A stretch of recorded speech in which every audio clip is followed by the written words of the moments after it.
Сәлем достар, сіздермен бірге ерке. Бүгін мен сіздерге сауысқандар туралы айтып беремін.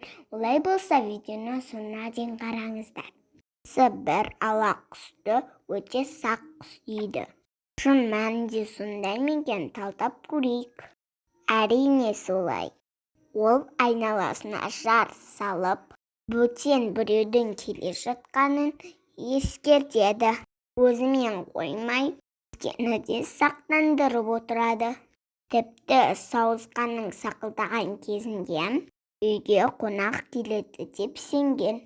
Олар қарғалармен тұқымдас. Бітімі 47 сантиметрге дейін барады. Салмағы 250 грамм. Күз және қыс айларында жақын жерде алу аймақта өмір сүреді. Бұлар жылтыраған затқа құмар. Сәнқой құстар. Үрімі таранып, жылтыр болып жүреді.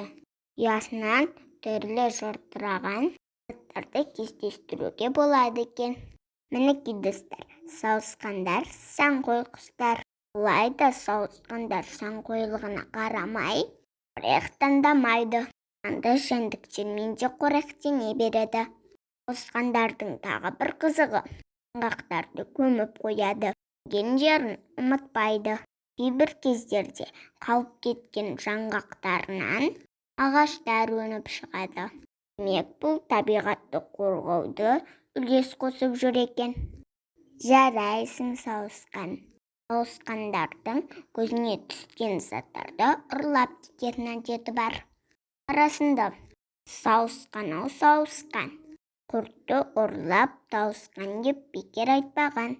Мінекей достар, біз сәнқой сауысқандар туралы біліп алдық. Егер менің видеом ұнаса, лайк басып тіркеліп кетіңіздер.